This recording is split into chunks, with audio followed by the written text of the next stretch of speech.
Mark's rhythmic snoring was the only sound in our darkened bedroom in Delaware. I was enjoying the rare, dreamless sleep of a soldier on leave. Then, the landline screamed like an air raid siren, tearing through the silence at 3 a.m. The glowing screen displayed an area code that made no sense to my sleepy brain. Buffalo Police Department, New York. My heart skipped a beat and my stomach knotted tight. My muscles seized up, a cold sweat breaking out along my spine, a staff sergeant's reflex. Sleep vanished instantly, replaced by a primal dread. My hand trembled as I lifted the receiver, sensing a disaster incoming. Staff Sergeant Jessa Bryan. The officer's voice was dry, bureaucratic. We have a homeless woman in custody. She doesn't remember her name, but fingerprint analysis confirms a match with a missing persons file. Margaret Denton. I dropped the phone onto the duvet. My eyes fixed on the framed photo of my mother on the dresser. My mother, who had fallen into a ravine and had a funeral organized by my father 10 years ago. Why were the police calling me about a dead woman? What terrible lie was hiding in the dark? I didn't need 30 seconds to switch from sleep to combat mode. It was automatic, drilled into my marrow. I shook Mark's shoulder hard. Mom is alive, you drive, I'll navigate. Mark didn't ask a single unnecessary question. He saw the look in my eyes, the 1,000-yard stare of a soldier who just received intel that a teammate was still trapped behind enemy lines. While he threw on his jeans and went to start the Ford F-150, I grabbed my jacket and unlocked the safe. I slid my handgun into the waistband holster, checking the safety. Outside, the rain was coming down in sheets, hammering against the siding of our house. I took one last look at our warm, safe bedroom, then turned to face the pitch-black night waiting outside. For 10 years, I had lived inside a lie. Tonight, I was going to tear it open. We hit Interstate 95, the highway stretching out like a wet, black ribbon under the headlights. The tires hummed a monotonous rhythm against the asphalt. With trembling fingers, I dialed my father's number. The line rang, and rang, and rang. Finally, the connection clicked. Jessa? His voice was slurred, thick with sleep and irritation. Do you know what time it is? Are you having another one of your PTSD episodes? I swallowed the lump of bile rising in my throat, forcing my voice to remain steady, command-level calm. The Buffalo Police just called. They found Mom. She's alive, Dad. The silence on the other end of the line was absolute. It stretched for so long I thought the call had dropped. I waited for a gasp, a sob, a question, anything human. Then he laughed. It was a short, sharp bark of amusement, cold enough to freeze the marrow in my bones.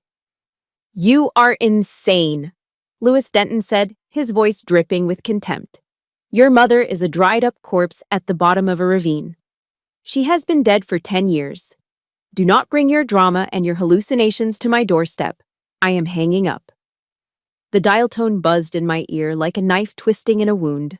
No hope, no shock, no questions about his wife. Just a ruthless, icy denial. He didn't care if it was true. To him, she was gone. And he wanted her to stay that way. We reached the Buffalo Police Precinct just as the sky was turning a bruised purple. The station smelled of stale coffee, wet wool, and cold cigarette smoke. The desk sergeant, a man with tired eyes, pointed toward the holding area with a bored expression. I stood behind the one-way glass, my breath fogging the surface. And then I saw her. It wasn't the beautiful, elegant Margaret Denton from my memories, the woman who hosted garden parties and smelled of lavender. The creature on the other side of the glass was a skeleton wrapped in skin. She was huddled in the corner of the metal bench, her hair matted into thick, gray clumps. She wore an oversized, filth-stained coat that looked like it had been pulled from a dumpster. She was muttering to herself, her eyes darting around the empty room at invisible demons.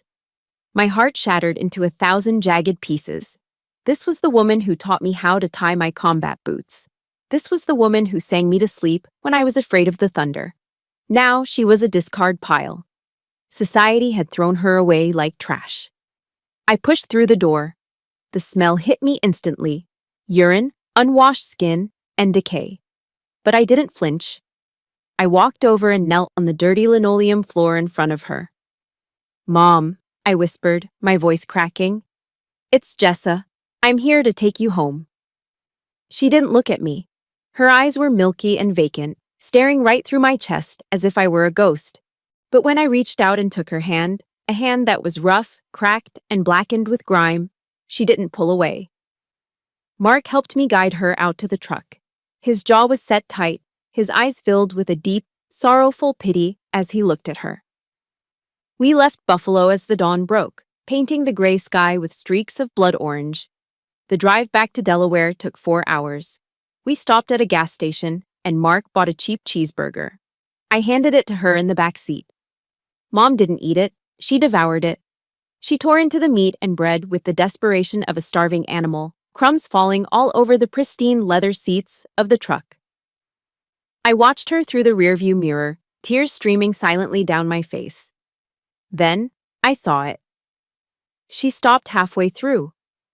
Her eyes darted left and right, checking for threats.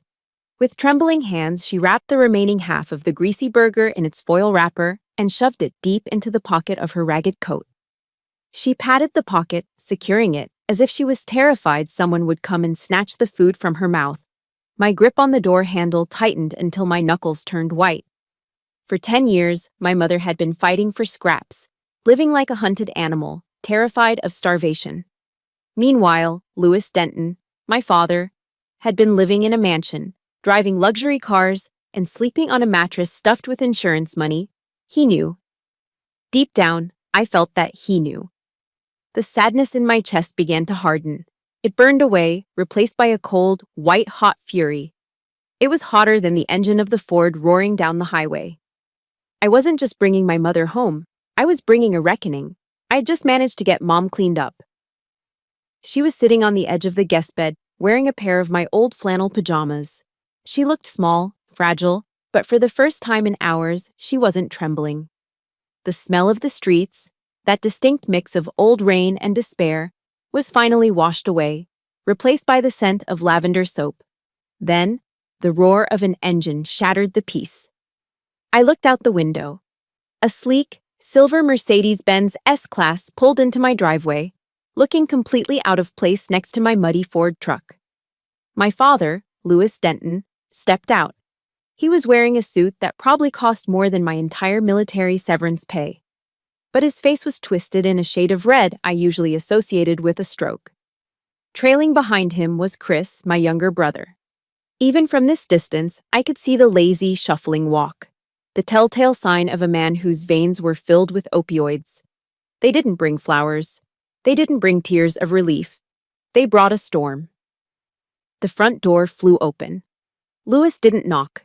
He barged in as if he still owned me, owned this house, owned the air I breathed. He stopped in the entryway, wrinkling his nose theatrically as if he had just stepped into a sewage plant. "Where?" Louis barked, not even bothering to look me in the eye. "Where is the thing you dragged in from the gutter? I need to see just how far your insanity has gone." I stepped out of the bedroom, guiding Mom gently by the hand. She shuffled into the living room, clutching the hem of my shirt like a toddler. The moment Louis saw her, the air in the room turned poisonous. He stared at his wife, the woman he had sworn to love and cherish 30 years ago. There was no recognition in his eyes, no flicker of lost love. There was only raw, unfiltered disgust. It was the way a man looks at roadkill stuck to his tire. "Good God!" he spat, his voice dripping with venom. "Look at it. Just look at this creature. You call this your mother? This is a homeless mental case, Jessa. Are you trying to turn this house into a refugee camp?" He turned on me, stabbing a manicured finger in my face. "You have always been a disappointment to me, but this is a new low. You are trying to humiliate me by claiming this beggar is my wife?" Chris was leaning against the wall, smirking. His eyes were glassy, pupils pinned to dots. "Jessa, seriously," he slurred, his words sliding into each other. "You got that army PTSD bad, huh? You lonely or something? Just picked up a stray off the street to play house? Dad's right. Put her in a kennel." "She looks disgusting." Chris pushed off the wall and took a step toward Mom, raising his hands in a mock-scary gesture, like he was spooking a cat. Boo! Mom didn't just flinch, she screamed. It wasn't a scream of madness, it was a scream of pure primal terror. She scrambled backward, knocking over a lamp, and threw herself behind me.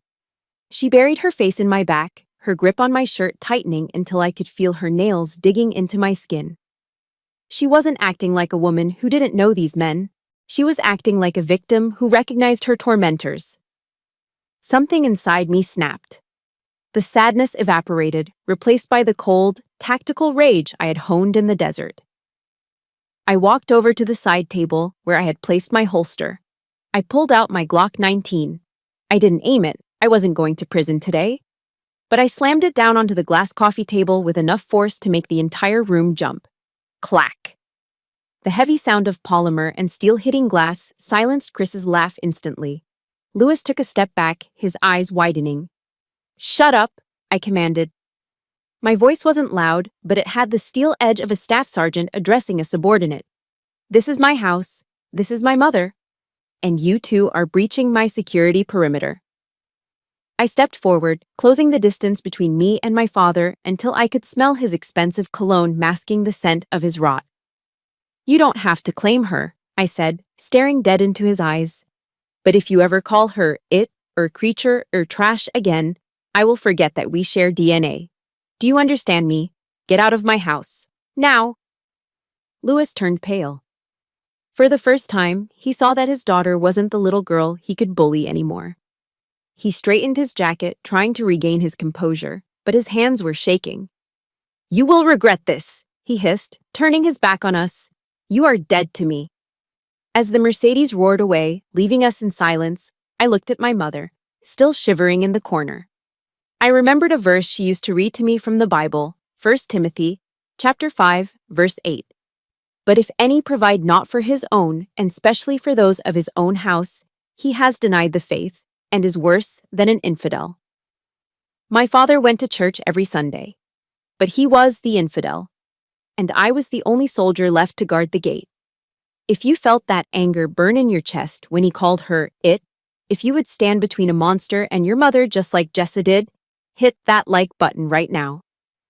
Let me know in the comments below. Type, I stand with Jessa, if you are ready to see her fight back. The next morning, the enemy changed tactics. They didn't come with a battering ram. They came with a clipboard. Louis returned at 9 o'clock sharp. This time, he wasn't yelling. He was projecting the image of the concerned, benevolent patriarch. At his side was Dr. Evans, a man I recognized from the society pages of the local paper. He was obese, sweating in a linen suit, the kind of doctor who spent more time driving a golf cart at the country club than holding a stethoscope. I'm just worried about her, Jessa, Louis said, his voice dripping with a sickly sweetness that made my skin crawl. Dr. Evans here is a specialist. He just wants to take a look. I stood in the doorway, my hand hovering near my waistband, but I stepped aside. 5 minutes, I said. It was a farce. Evans didn't check my mother's vitals. He didn't ask her about the gap in her memory or the scars on her hands. He stood 3 feet away from her, wrinkled his nose at her worn-out clothes, and scribbled on his pad. He looked at her not as a patient, but as a liability to be liquidated. He walked back into the living room and signed a document with a flourish. It is clear, Evans announced, handing the paper to my father. Acute paranoid schizophrenia with aggressive tendencies. She is a danger to herself and others. I have authorized an involuntary commitment to the Green Hill Psychiatric Institute. Green Hill. My blood ran cold. That place wasn't a hospital. It was a storage facility for the unwanted elderly. It was a place where rich families dumped their inconvenient relatives to be sedated into oblivion. They didn't want to cure her. They wanted to drug her until she forgot who she was permanently. You see, Jessa, Chris chimed in from the porch. He was twirling his car keys, a smug grin plastered on his face. The expert has spoken. Keeping her here is practically kidnapping. You don't have the training. You are just a grunt with a gun. Louis stepped closer, his voice lowering to a conspiratorial whisper. Jessa, look at you. You are shaking. It is the PTSD, isn't it? The stress of the war. You are not thinking clearly. You are imagining enemies where there is only family trying to help. Sign the release. Let us take the burden. You need rest. For a second, the room spun. The gaslighting was subtle, precise, and devastating. Was I crazy? Was I projecting my own trauma onto them? Maybe I was the danger. Maybe I was hurting her by keeping her here. Their words were like invisible ropes, wrapping around my mind, squeezing out my confidence. Then, I looked at Mom. She was watching Louis with sheer terror. I snatched the paper from Louis's hand and ripped it in half. Then, I ripped it again. "Get out," I said. My voice was low, devoid of emotion. "If you or your hired quack step foot on my property again, I will call the state medical board and report Evans for malpractice. And Louis, if you try to take her, you will have to go through me." Louis's mask slipped, revealing the predator underneath. He didn't say a word. He just turned and left. As soon as the Mercedes disappeared, I went to work. This was no longer a domestic dispute, it was a siege. I turned my home into a forward operating base. Mark helped me install wireless security cameras at every entry point. I nailed the ground floor windows shut. I placed a loaded Glock, safety on, in a quick access safe in the living room, the kitchen, and the bedroom. That night, I sat in the dark living room, watching the camera feed on my tablet. Across the street, tucked into the shadows of a large oak tree, sat a black sedan. Its lights were off, but the exhaust pipe was puffing white smoke into the cold air. They were watching us, waiting for a mistake. At 2 a.m, the landline rang. I picked it up, saying nothing. The line crackled with heavy, wet breathing. "Let her go, if you want to live," a voice rasped. It was distorted, likely through a handkerchief. But I recognized the cadence. It was the choppy, slurring rhythm of my brother, Chris, when he was high on OxyContin. "Go to hell, Chris," I said and slammed the phone down. I walked into the guest room to check on Mom. She was tossing and turning, caught in a violent nightmare. Her hands were clawing at the air, fighting off an invisible attacker. "No," she moaned, her voice thick with panic. Don't push me." I froze. "Louis, please." She sobbed in her sleep, her body jerking as if she were falling. "Don't push me." A chill that had nothing to do with the winter air raced down my spine. My mother didn't slip into that ravine 10 years ago. She didn't fall. She was pushed. And the man who pushed her was sitting in a mansion 5 miles away, waiting for the chance to finish the job. We weren't safe here. The house wasn't a fortress anymore. It was a trap. We had to move. I could not sit there and wait to die. The house, once my sanctuary, had transformed into a cage, and the predators were circling outside, waiting for the lights to go out. I made a command decision. I was going to move Mom to the Veteran Affairs Hospital across state lines. The VA system had its problems, but it was federal territory. My father's money could buy private doctors like Evans, and it could probably bribe local cops, but it held no sway over federal employees and military doctors. I had old squad mates working in administration there. They would protect us. I went outside to prep the extraction. The rain had returned, a cold, miserable drizzle that turned the driveway into a slick of mud and oil. I did a rapid walk around of the Ford F-150. I checked the tires, the mirrors, and the fuel cap. Everything looked normal. I didn't crawl underneath. The mud was deep, and the urgency in my gut was screaming at me to move. I went back inside and gently guided Mom toward the door. She was clutching a ragged, one-eyed cloth doll she must have found in a dumpster years ago. "We are going on a picnic, Mom," I lied, keeping my voice soft and cheerful. "Just a little road trip." She smiled, a vacuous, childlike expression that broke my heart, and hugged the doll tighter. "Picnic," she whispered. I buckled her into the passenger seat, double-checking the strap. As I climbed into the driver's side and turned the key, the V8 engine roared to life. It sounded strong. It sounded safe. I didn't know that death was already hitching a ride, tucked silently within the steel underbelly of my truck. We hit Route 1, heading south. The road here was treacherous. A winding two-lane blacktop that hugged the coastline with a jagged rock face on one side and a steep drop into the churning ocean on the other. As we crested a steep hill, gravity took over. The heavy truck began to pick up speed, 50 miles per hour, 55.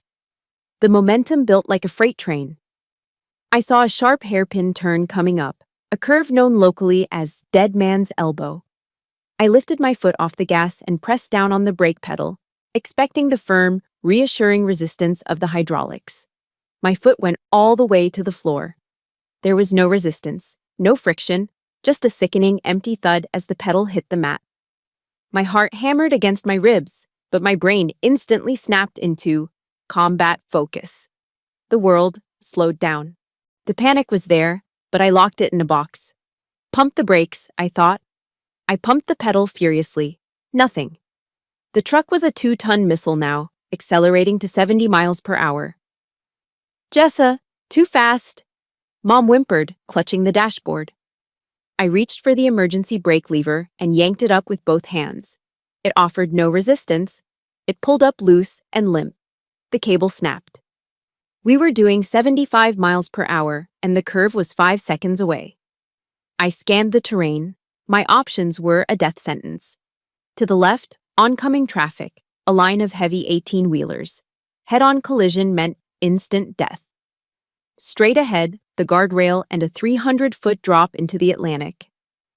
Survival probability? 0. To the right, the cliff face was jagged granite. Hitting it at this speed would crumple the truck like a soda can, crushing the passenger side, crushing Mom. Then, I saw it. About 50 yards before the turn, there was a dense thicket of overgrown briars and young saplings lining a shallow ditch. It wasn't soft, but it was the only thing that might absorb the kinetic energy without killing us. "Mom, head down!" I screamed, my voice tearing at my throat. "Grab your knees! Brace! Brace!" She didn't ask why. Instinct took over, and she curled into a ball. I gripped the steering wheel until my leather gloves creaked.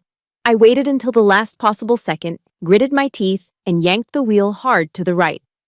The truck left the pavement. For a split second, we were airborne. Then, chaos. Crash! The sound was deafening, metal screaming as it was torn apart, glass shattering into a million diamonds, branches whipping against the chassis like gunshots. The truck plowed through the brush, the saplings snapping and slowing us down, but the force was still violent. I was thrown forward against the seatbelt, the strap biting into my chest like a wire. Then, the world turned white. The airbag deployed with the force of a boxer's punch, slamming into my face. Darkness took me. I woke up coughing. The air inside the cabin was thick with the acrid chemical smell of gunpowder from the deployed airbags and the stench of leaking gasoline. My head throbbed with a blinding pain, and warm blood was trickling into my left eye. I blinked, trying to clear my vision. "Mom!" I rasped. I looked to the passenger seat. The side window was shattered. Mom was slumped forward, unconscious. Her head had struck the side pillar. Blood was soaking through the shoulder of her oversized coat, dark and terrifyingly fast. "Mom!" I screamed, fumbling with my buckle. I shoved my door open and scrambled out into the mud. The rain was pouring down now, mixing with the steam rising from the crushed hood. Sirens were wailing in the distance. Someone had called 911. I ran to the passenger side, ripping the door open. She was breathing, shallow, ragged breaths, but she was alive. I checked her pulse, my hands shaking uncontrollably. As I stepped back to give the paramedics room, who were just pulling up, I looked at the wreckage of my truck. The front axle was snapped. The wheel well was torn open, exposing the undercarriage. Something caught my eye. Dangling from the severed brake line, caught on a jagged piece of metal near the wheel hub, was a scrap of fabric. I leaned in closer, ignoring the dizziness. It was a piece of blue fleece. My breath hitched in my throat. I knew this fabric. I knew this color. It was cheap, synthetic fleece, the exact same material of the blue hoodie Chris had been wearing yesterday when he came to my house. The brake line hadn't burst from age. It had been cut, cleanly. And in his drug-addled haste, or perhaps his sheer incompetence, my brother had snagged his sleeve on the jagged metal of the undercarriage, ripping a piece off. I stared at the blue scrap fluttering in the rain. This wasn't an accident. This wasn't a mechanical failure. This was an assassination attempt. My own brother, my flesh and blood, had crawled under my truck in the middle of the night. He had taken a pair of bolt cutters and severed the lines, knowing full well that his mother and sister would be in that vehicle. He had traded our lives for an inheritance check and a bottle of pills. The paramedics were loading Mom onto a stretcher. I watched them, but I didn't see the ambulance. I saw red. I reached out and ripped the piece of blue fleece from the metal. I shoved it into my pocket, my fist closing around it like a vice. Louis and Chris thought they had solved their problem. They thought we were dead at the bottom of a cliff. But they had made a fatal miscalculation. They didn't kill the soldier. They just gave her a target. I was sitting in a plastic chair next to the hospital bed, the harsh fluorescent lights of the emergency room humming above me. My head was wrapped in thick white gauze, throbbing in time with my heartbeat. Mark was standing beside me, his hand resting firmly on my shoulder, a silent anchor in the storm. On the bed, my mother, Maggie, began to stir. For the last 24 hours, the doctors had been worried about a brain bleed. But as her eyelids fluttered open, I saw something different. The fog that had clouded her gaze since I found her in the police station was gone. The vacant, animalistic stare of the homeless woman was replaced by a look of sharp, terrifying clarity. The crash hadn't killed her. Instead, the violent impact seemed to have shattered the mental dam that had been blocking her memories for a decade. She looked around the room, her eyes darting from the IV drip to Mark, and finally, they landed on me. Her lip trembled. "Jessa," she whispered. Her voice was weak, but it was hers. It was the voice that used to read me bedtime stories, not the mumbling of a stranger. "My daughter." I broke down. I leaned forward and buried my face in the sheets, sobbing. "I'm here, Mom. I've got you." But she didn't hug me back. She pushed me away gently, her grip surprisingly strong. She wasn't looking at me with love anymore. She was looking past me, staring at a ghost in the corner of the room. "He was there, Jessa," she rasped, her eyes widening with a horror that chilled the room. "He didn't slip. He didn't try to save me. He pushed me." I froze. The tears stopped instantly, replaced by a cold dread. "Who, Mom? Who pushed you?" "Louis," she said, spitting the name out like poison. She took a shaky breath and began to speak, transporting us back 10 years to Blackbird Gorge. "His construction company was drowning in debt," she said, tears sliding down her gaunt, hollow cheeks. "He owed $5 million to the banks. He told me we needed a getaway, a hike to reconnect. He took me to the edge of the gorge to take a picture. I could see it in my mind, the scenic overlook, the drop, the isolation. He stood behind me," she continued, her voice trembling. "I felt his breath on my ear. He whispered, 'I am sorry, Maggie, but I need the insurance money more than I need you.' And then he shoved me. My stomach turned. I gripped the bed rail until my knuckles turned white. I didn't fall all the way, Mom said, her eyes squeezing shut as she relived the moment. I caught a pine root jutting out from the cliff face. I was dangling there, 300 feet up. I looked up at him. I screamed, "Louis, help me, save me." She opened her eyes and they were filled with an ancient, burning pain. He looked down at me, Jessa. He didn't look panicked. He looked annoyed. He looked at me like I was a bug that refused to be crushed. He lifted his heavy hiking boot, and he brought it down on my fingers. I gasped. Mark let out a sharp breath behind me. "He stomped on my hand," she sobbed. "Once, twice." I felt the bones crush. I looked into his eyes, begging him, but there was nothing there, just ice. I couldn't hold on. I let go. The silence in the hospital room was heavy, suffocating. "I hit the tree canopy below," she whispered. "It broke my fall, but it broke my legs and my skull. A hunter found me days later, but my mind was gone. I was a blank slate. I have walked through hell for 10 years, Jessa. I have eaten out of garbage cans. I have slept under bridges in the freezing rain. I have been beaten, spat on, and chased away like a stray dog." She looked at her hands, the crooked scarred fingers that Lewis had crushed. But in my nightmares, I always saw his face. The face of the man who cashed a $2 million life insurance check on my grave. Rage. It wasn't a hot, fiery anger anymore.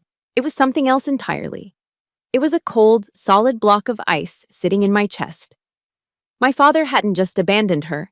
He had murdered her, in every way that mattered, and used the blood money to build his empire. He used that money to buy his Mercedes, to buy his suits, and to feed Chris's addiction. He sat in the front pew of the church every Sunday, singing hymns, while the wife he mourned was fighting rats for a half-eaten sandwich in an alleyway. He was the wolf in sheep's clothing that the Bible warned about. I stood up slowly. I wiped the last tear from my cheek. It would be the last tear I ever shed for this family. I looked at Mark. He didn't need to ask. He saw the shift in my posture. He saw the daughter die and the staff sergeant take her place. He gave me a sharp nod. I walked out into the hospital hallway.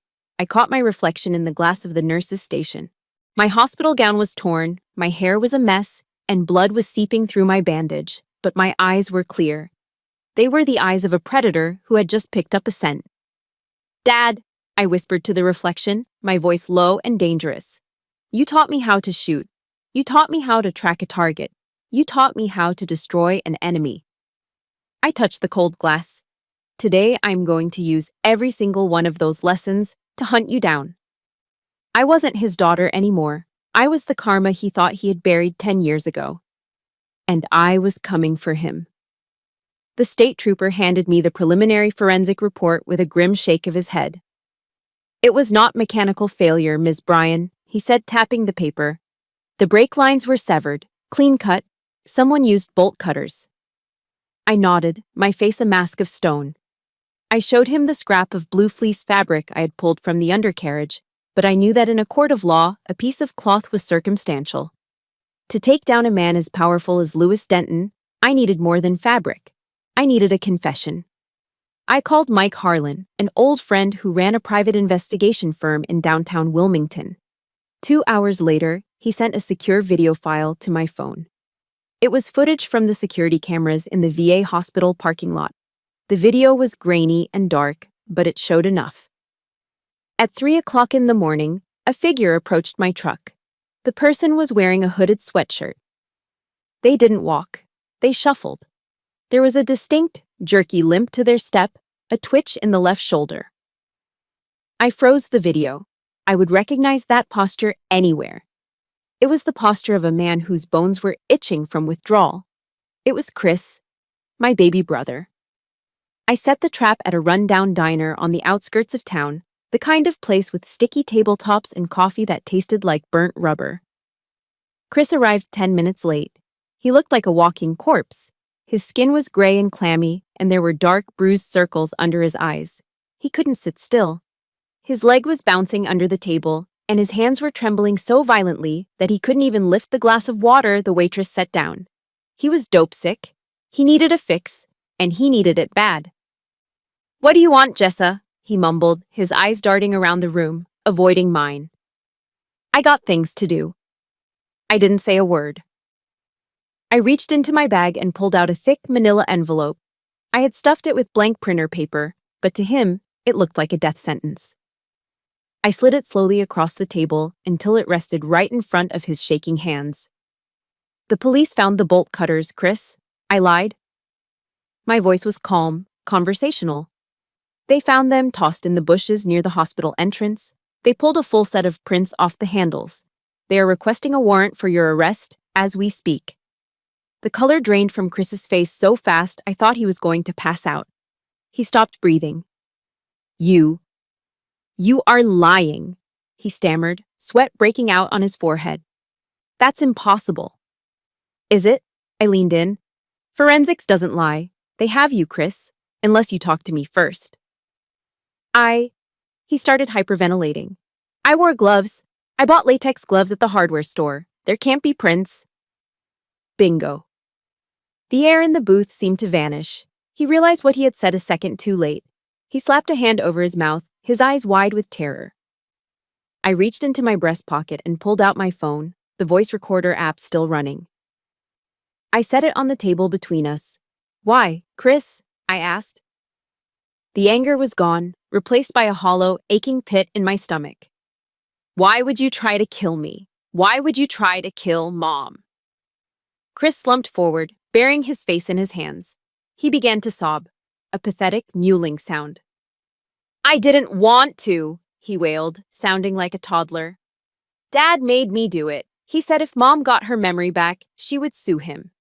He said the insurance company would investigate the payout from 10 years ago.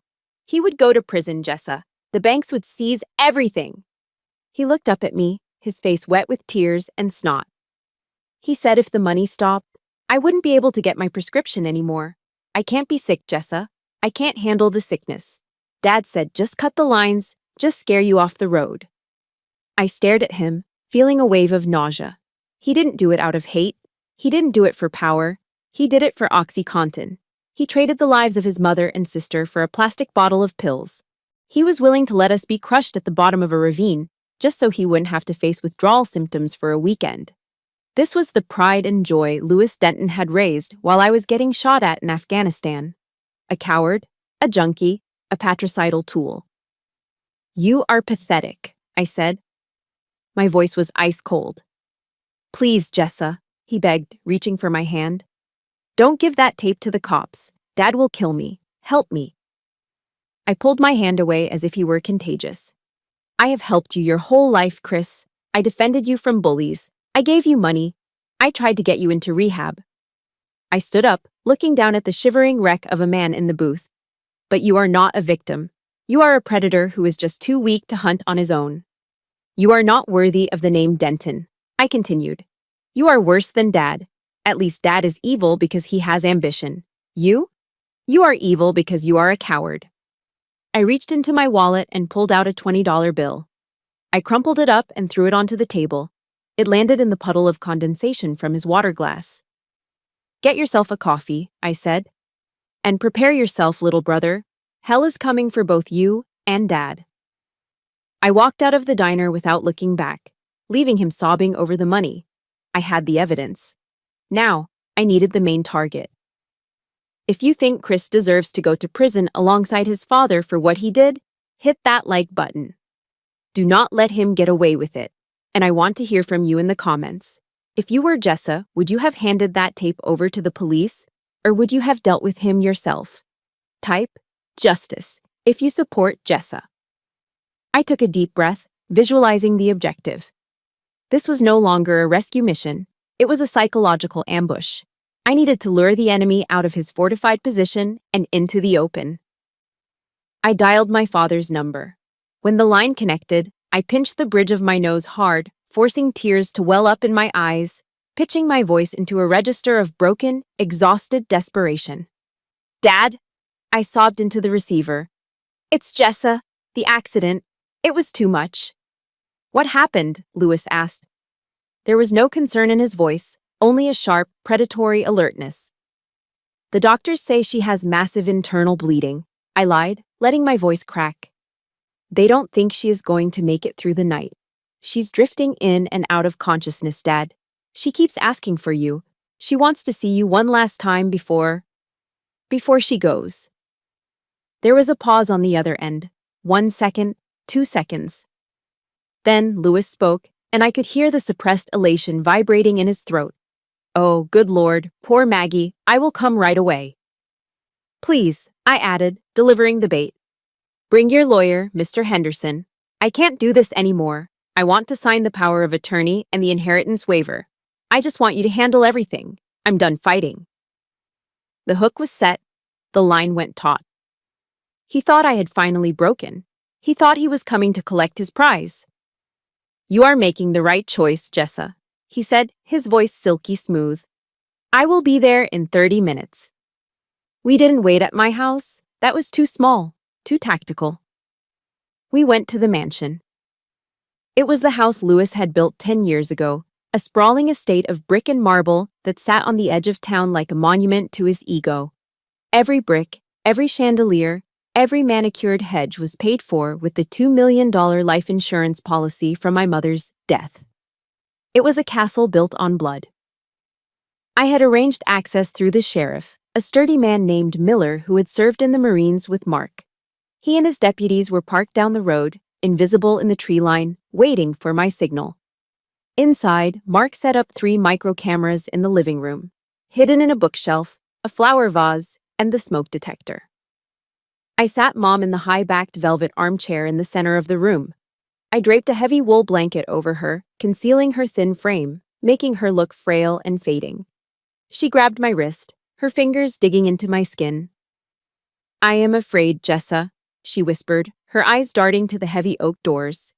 I kissed her forehead, smoothing back her gray hair. "Don't be. He thinks he's coming to finish you off. He doesn't know that today, we are the hunters, and he is the prey." At exactly 4 o'clock, the gravel of the driveway crunched under tires. Through the window, I saw the silver Mercedes pull up, followed by a black Lexus. Lewis stepped out, flanked by Chris and Mr. Henderson, his slimy corporate lawyer. Lewis was wearing a black suit. It was a premature morning outfit. He was dressing for the funeral before the body was even cold. They entered the house with the confidence of conquerors. Lewis strode into the living room, filling the space with his arrogance and the smell of expensive musk. He didn't even look at the woman in the chair. His eyes locked onto the mahogany table where I had laid out the legal documents. "Jessa, sweetheart," Lewis said, putting on a mask of solemn grief that made my stomach churn. "I am so glad you finally came to your senses. It is better this way. God is calling her home." Chris stood by the door, fidgeting, looking everywhere but at Mom. "Mr. Henderson has the papers ready," Lewis continued, gesturing to the lawyer. "Just sign here, transferring full medical and financial guardianship to me. I will handle the arrangements. I will make sure she has the finest funeral money can buy." He reached into his breast pocket and pulled out a gold-plated Mont Blanc pen. He uncapped it with a decisive click and held it out to me. That hand. That was the hand that had pushed her. That was the hand that had signed the insurance claims. Now it was waiting for me to sign away her life. I took the pen. It felt heavy and cold. I looked at it, turning it over in my fingers. "A funeral?" I asked, my voice dropping the act, becoming flat and hard. "Who are you planning to bury this time, Dad? Another empty coffin?" The smile froze on Lewis's face. The room went dead silent. "What are you talking about?" he demanded, his eyes narrowing. I threw the $2,000 pen across the room. It hit the marble floor with a sharp clatter that echoed like a gunshot. "Mom," I said loud and clear. "Stand up." The blanket fell away. Maggie Denton didn't struggle to rise. She stood up with a strength that defied her frail body. She stood tall, her spine straight, her chin lifted. The fear was gone from her eyes, replaced by a decade of concentrated rage. She pointed a shaking finger directly at Lewis's face. "I am not dead, Lewis," she said. Her voice wasn't a whisper anymore. It was a judgment. "And I remember everything." Lewis took a stumbling step back, his face draining of blood until he looked like a sheet of paper. He collided with the lawyer, nearly knocking him over. "I remember the hike," Mom continued, stepping toward him. "I remember the edge of Blackbird Gorge. I remember how you looked at me when I was hanging from that root. I remember your boot crushing my fingers." "No." Lewis gasped, his breath coming in short, panicked wheezes. He looked at her as if the gates of hell had opened up and spit out a vengeful spirit. You are crazy. She is crazy." He spun around to look at me, desperation wild in his eyes. "Jessa, she is hallucinating. You can't believe this." "I believe her," I said, crossing my arms. "And so does the camera in that bookshelf, and the one in the vase, and the audio recorder in my pocket." I smiled, but it was a smile devoid of any warmth. "You walked right into the kill zone, Dad, and there is no way out." The look of sheer terror on Lewis Denton's face lasted for exactly 3 heartbeats. Then, it shattered. As the reality of the trap closed in on him, the facade of the respectable businessman, the grieving husband, and the pious church deacon dissolved completely. What was left underneath was not a man. It was a cornered, rabid animal. His face turned a violent, mottled shade of purple. He let out a sound that I had never heard from a human being before. A guttural, wet roar of pure, impotent fury. "You bitch!" he screamed, spittle flying from his mouth as he glared at my mother. "Why didn't you just die? Why couldn't you just stay at the bottom of that damn cliff? You ruin everything." He didn't care about the cameras hidden in the bookshelves anymore. He didn't care about the lawyer cowering against the wall or Chris sobbing in the corner. His survival instinct had been overridden by a murderous need to destroy the evidence standing in front of him. His hand shot out to the heavy mahogany desk beside him.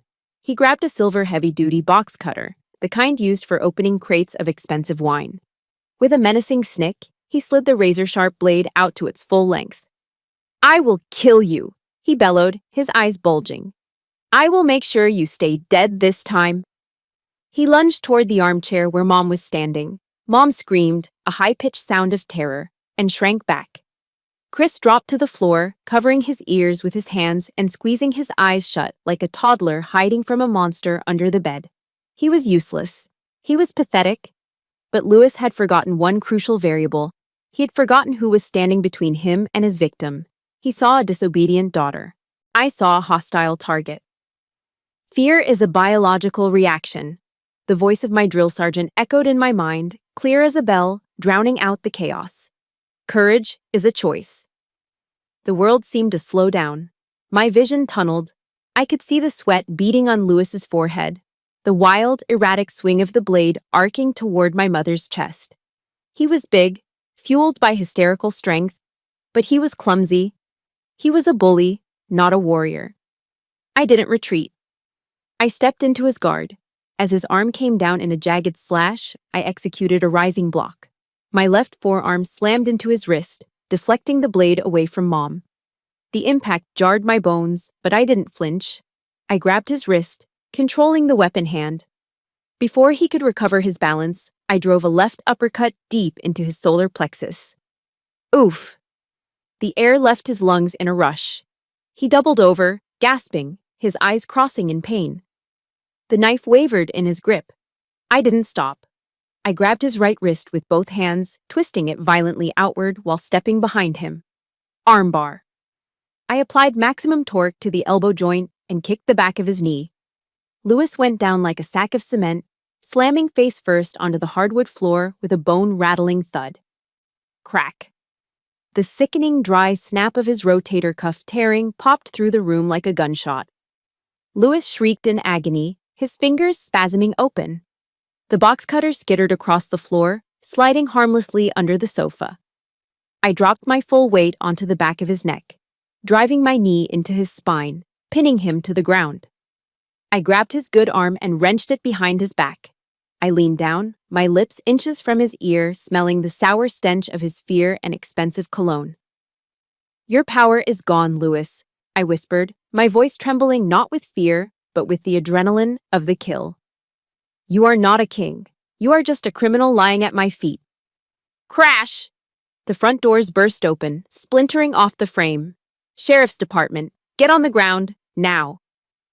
A team of deputies in tactical gear swarmed into the room, their rifles raised, flashlights cutting through the dim interior. "Drop the weapon. Show me your hands." I slowly released my grip on my father. I raised my hands, interlacing my fingers behind my head, but I kept my eyes locked on the man beneath me. "The scene is secure," I yelled, my voice steady. "Suspect is subdued." Two deputies rushed forward, hauling Lewis up from the floor. He was limp, sobbing uncontrollably, cradling his broken arm against his chest. As they slapped the handcuffs on him, reading him his Miranda rights, he looked incredibly small.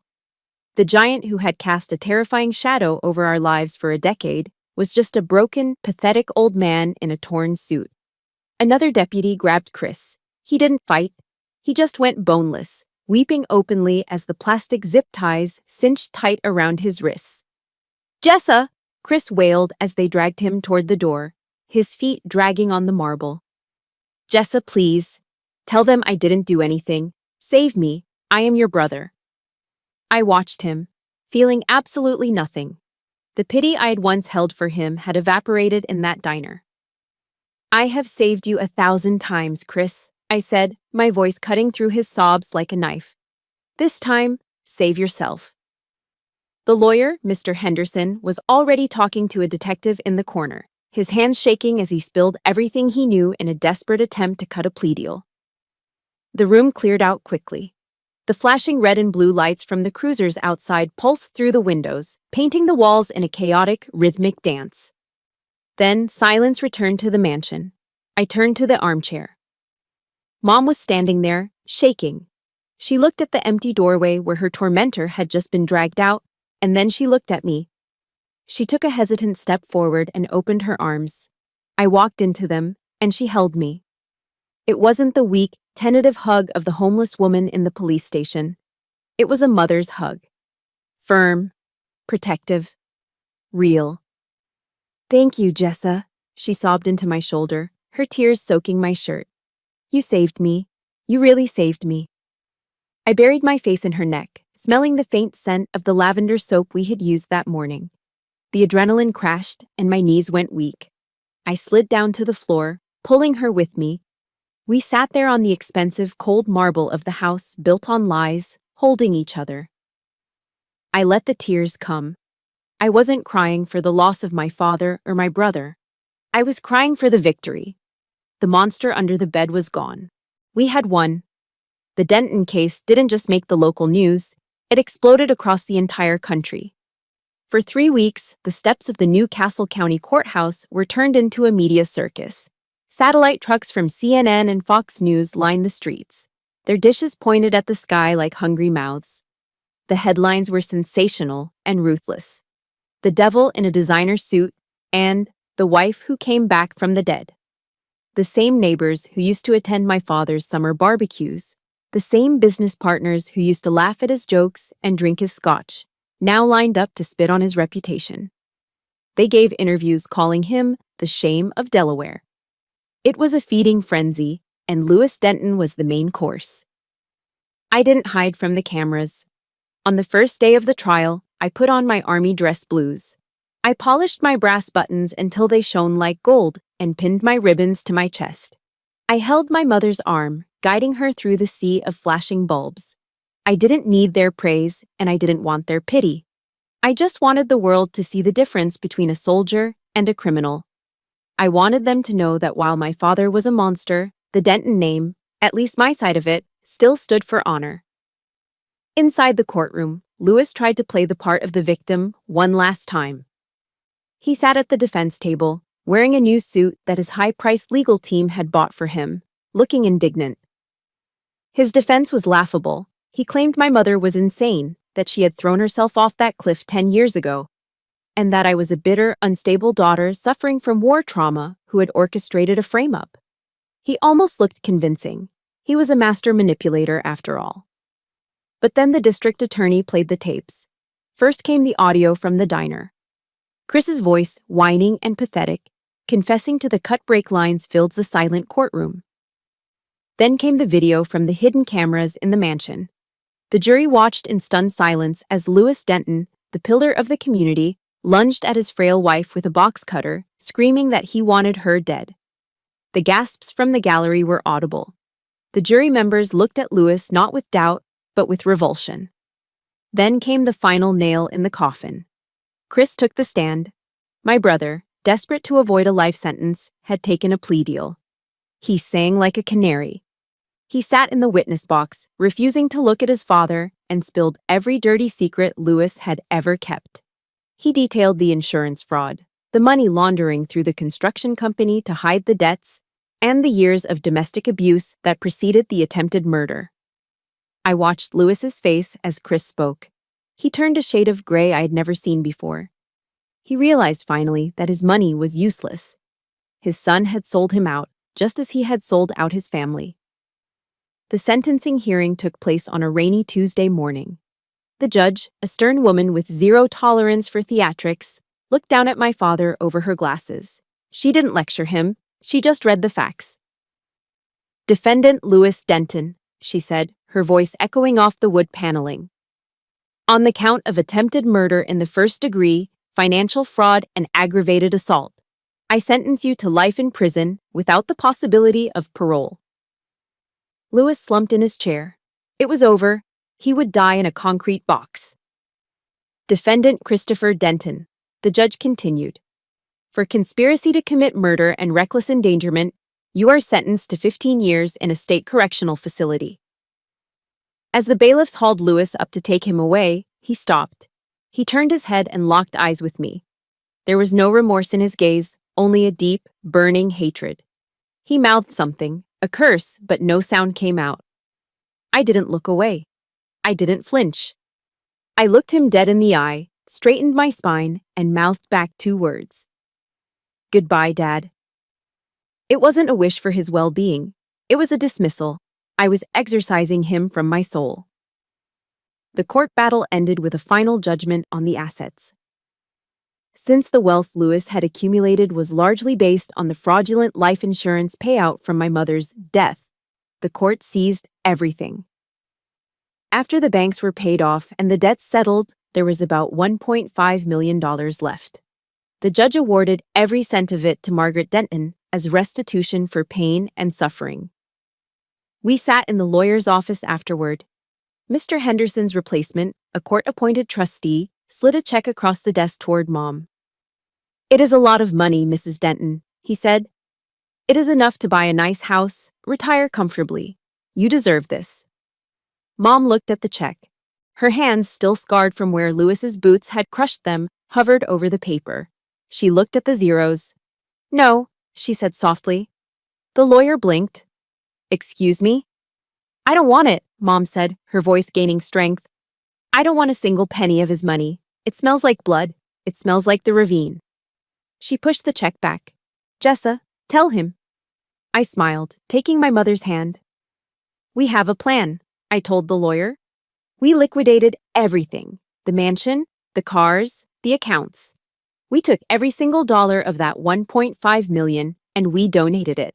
We filed the paperwork that afternoon to establish the Maggie Foundation, a nonprofit organization dedicated to providing legal aid and safe housing for women and children escaping domestic violence. We walked out of that courthouse with absolutely nothing. We had no house, no fortune, and no legacy in the eyes of the bank. But as we stepped out into the rain, breathing the fresh, clean air of freedom, I felt richer than Lewis Denton had ever been in his miserable life.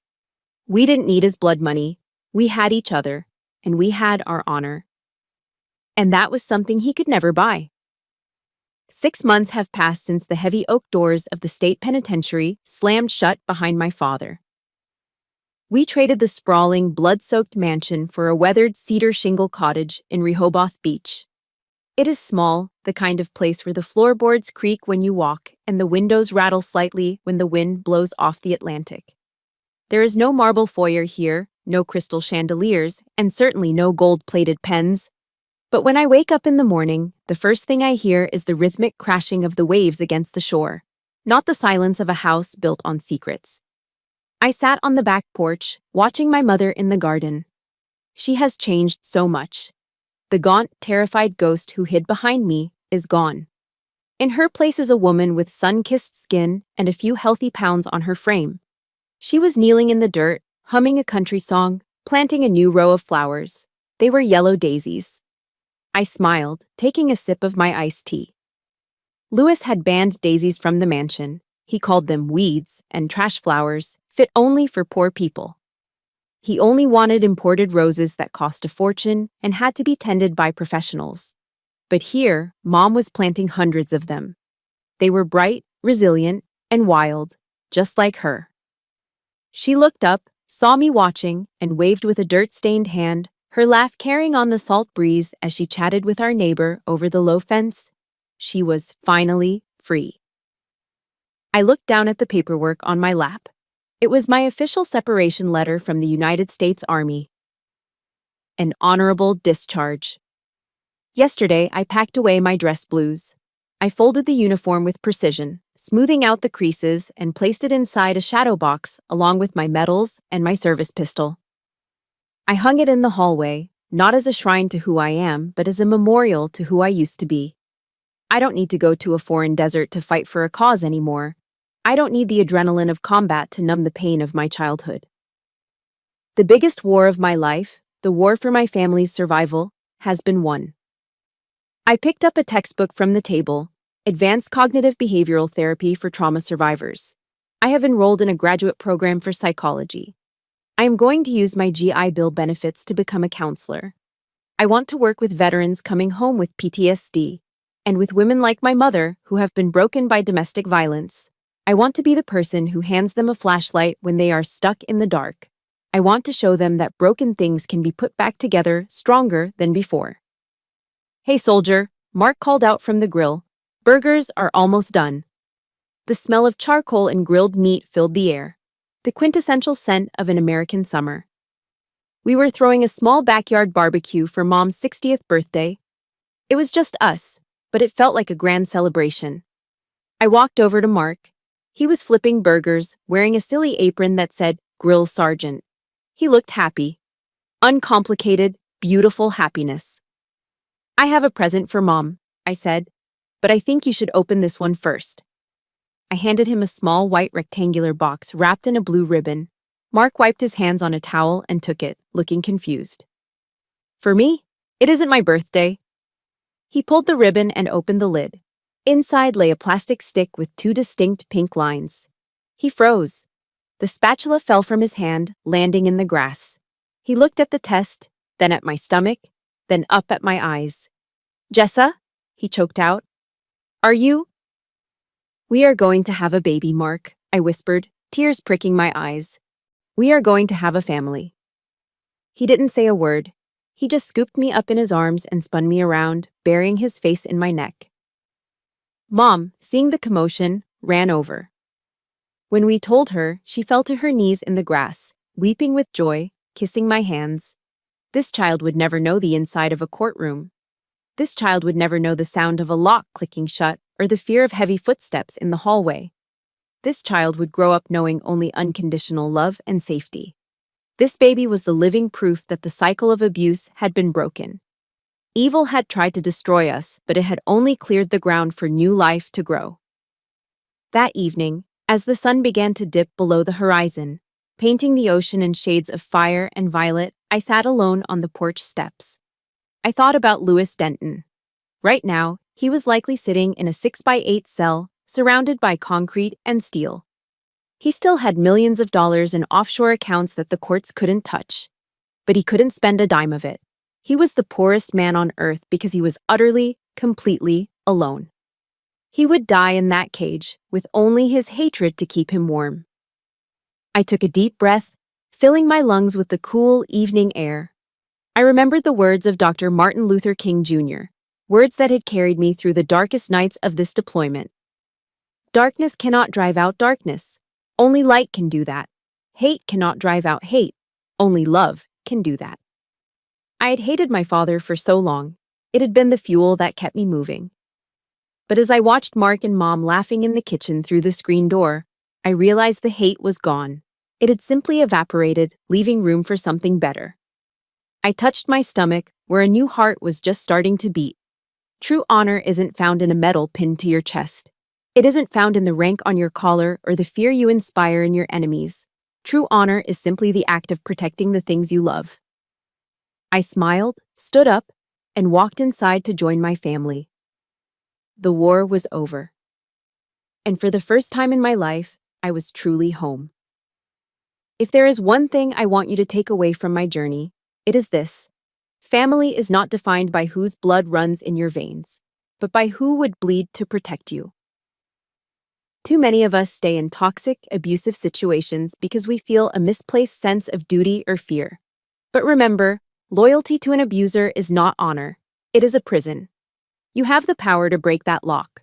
Whether you are fighting for yourself or for someone you love, courage is a choice you make every single day. Do not let fear dictate your future. You are stronger than you think. Thank you for riding shotgun with me on this mission. If my fight for justice touched your heart or fired you up, please hit that like button and subscribe to the channel. It helps us share more stories of survival and truth. I want to hear from you in the comments. What does true honor mean to you? Let's get a conversation started. And finally, from Mark, Mom, and me, Happy New Year. May 2026 bring you peace, safety, and the courage to stand up for what is right. Stay safe out there, and I will see you in the next story.